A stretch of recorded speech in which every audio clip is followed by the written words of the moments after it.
All I can say is, oops, the Razorback Armada has returned. Technically it returned yesterday, and if you didn't know this was coming, there is an easy way to keep an eye on this. You just have to go to invasions up here, and once this circle gets filled, then that one will return.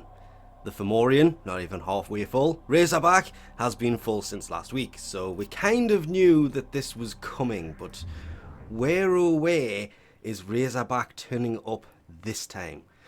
Ooh, the Orcus relay. Really? Of all places, the Orcus relay.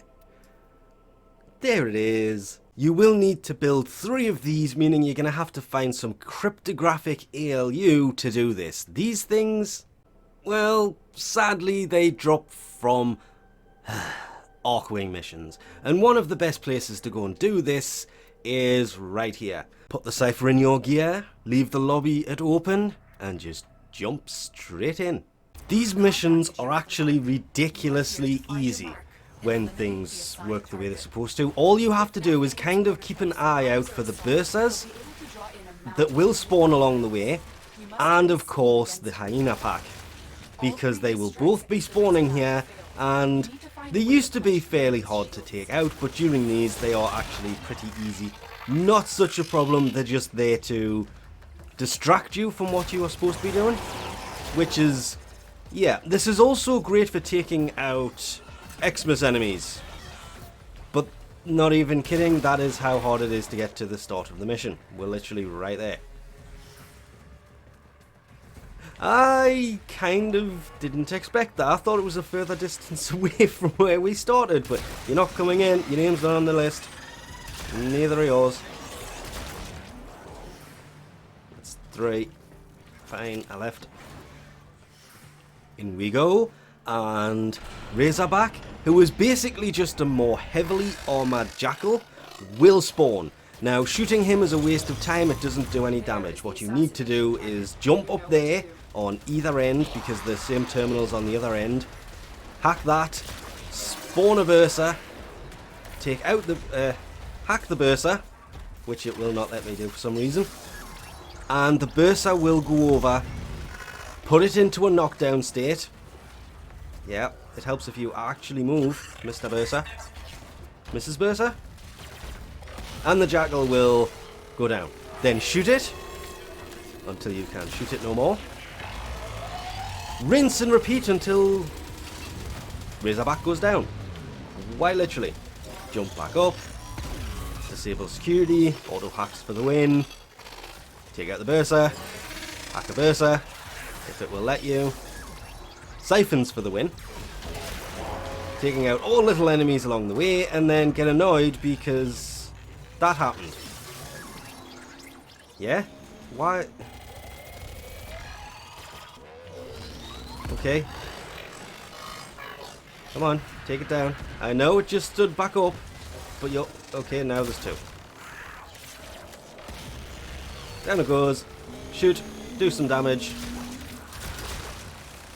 Or try to do some damage. Rinse and repeat. It's already done, so... It's actually a really easy mission to do.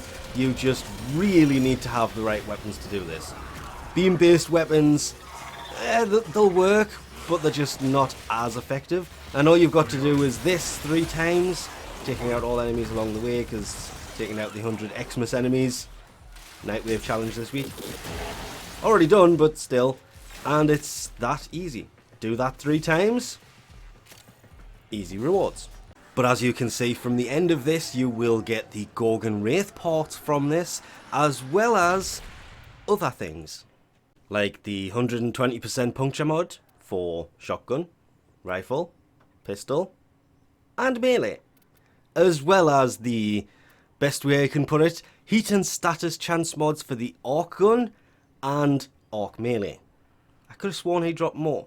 But the Gorgon Wraith itself is well worth actually building, because out of all of the Gorgons, it looks like the best because it does 27 damage, the base one does 25, and the Prisma does 23. But don't let that fool you. The Prisma Gorgon is actually a more crit-based version of this, and this is more of a status-based. This has a higher fire rate and a higher magazine than this. This is definitely still good because it has the better of the status. So if you're going up against status enemies, it's great. Otherwise, yeah, deciding which one of these is better is, well, I'll leave that up to you. It's kind of a personal choice if you go crit or status, but the only way to get a hold of the Gorgon Wraith is, of course, take down Razorback, who, as aforementioned, can be quite annoying, but is just basically a heavily armoured and shielded jackal.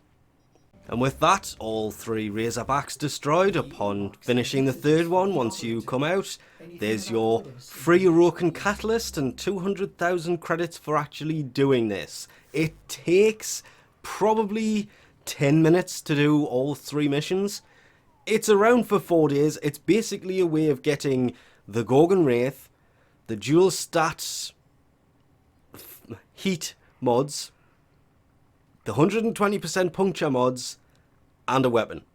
Because the Gorgon Wraith, it's pretty decent weapon in itself, and it is the only way to get a hold of it, and I guess we kind of save the orcus really at the same time. It also doesn't hurt the fact that every one of these parts in the blueprint are of course tradable, so well, there's at least, I'm saying 12 sets, 7, because the blueprints are probably the hardest part to get. The receiver looks like it's the easiest part to get, but worth doing, if not just for the weapon, then the dual stat mods, for the arc gun at least. The melee, one day if they ever actually change that so we can use the arc melee outside of Arc Wing. But with that, we'll leave this off here. Thanks for watching, and I'll catch you next time.